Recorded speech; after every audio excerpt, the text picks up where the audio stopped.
Good day, folks. In today's video, we're going to be unboxing the new iPad Air. This is the 4th generation, and it just became available for purchase today. It was available for pre-orders along the launch of the iPhone 12, and they're shipping worldwide as of today, or you could pick them up in the Apple Store. The iPad Air 4 takes a huge leap in performance with the A14 Bionic processor. On top of that, it has a completely new design. It kind of looks like the iPad Pros with its flat edge, and also the new iPhone 12. Now, I consider myself to be a power user when it comes to iPads.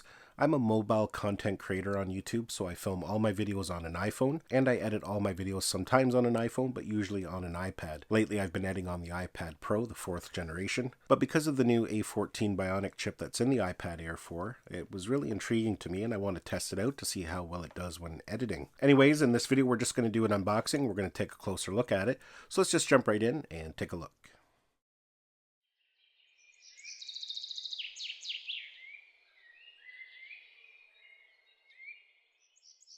So the iPad Air Generation 4 comes in many different colors this year. I think this is the first year that they're offering them in different colors like that.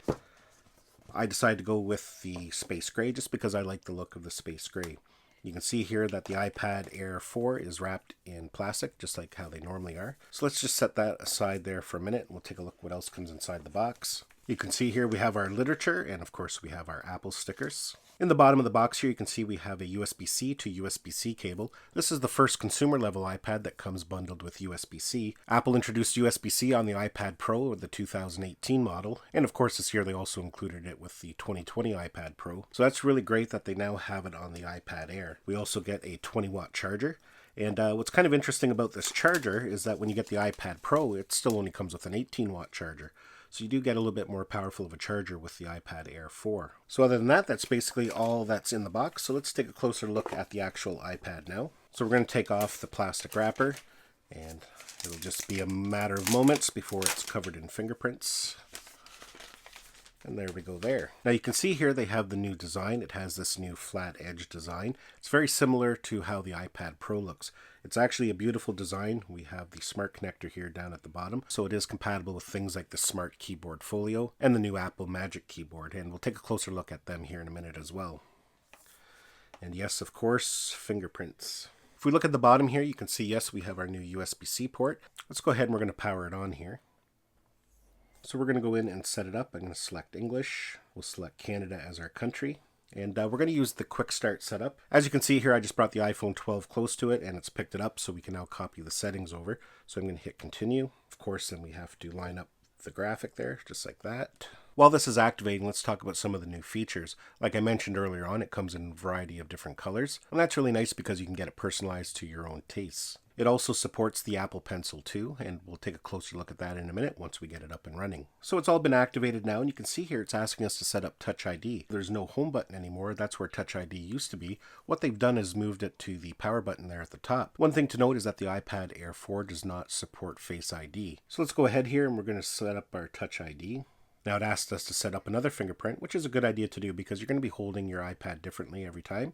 And that way it's nice and convenient for you. Now I'm not going to transfer all my apps and data over to this. I'm going to kind of set it up manually later on. So I'm going to put don't transfer apps, and that's it. We're all done.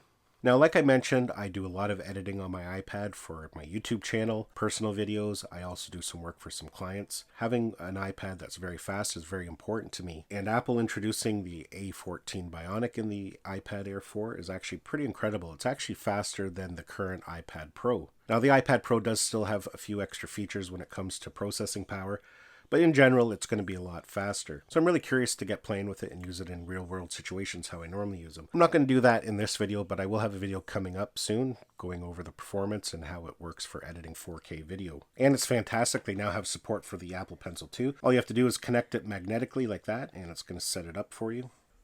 Of course, then you can go in.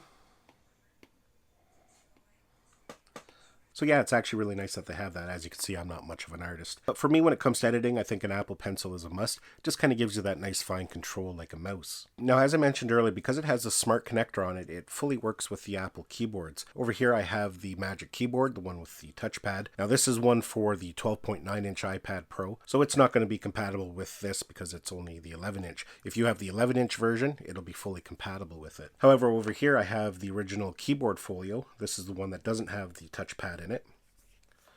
and it just connects to the back of it like that magnetically.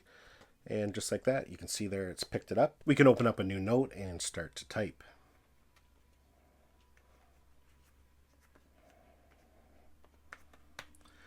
Oh. Yeah, I'm not a very fast typer. But yeah, so it works quite well. If you do want to take your typing and creativity to the next level, I highly recommend the Magic Keyboard with the touchpad, especially when it comes to video editing. You also get the bonus here of having a second USB for charging. So if you want to plug in a peripheral, like an external hard drive to the side there, you can still have it plugged into power. The other option I do recommend is just getting a Smart Folio. This is basically just a protector for the back and for the front. It's currently what I use on my iPad Pro for an everyday case. It works well. They're a little pricey for what you get, I think. So let's go ahead and we'll take a quick look at it. You can see there it looks very much like the Keyboard Folio, except obviously it doesn't have a keyboard in it. Pull out that paper. As you can see, it just connects to the back of it magnetically, just like the Keyboard Folio. So yeah, then you've got protection on the back and on the front. Of course, when you want to use it, you just fold it open like that. And you can fold the back up like that if you want it as a stand. So a couple interesting options there for a cover. So I just want to test out that Touch ID just to see how quick and well it works. Yeah, works with no issue. Let's try this other finger here. Yeah, perfect. So yeah, definitely a nice little iPad. Perfect little size for editing on the go or editing at home. That's basically it for this video. I just wanted to do a quick unboxing.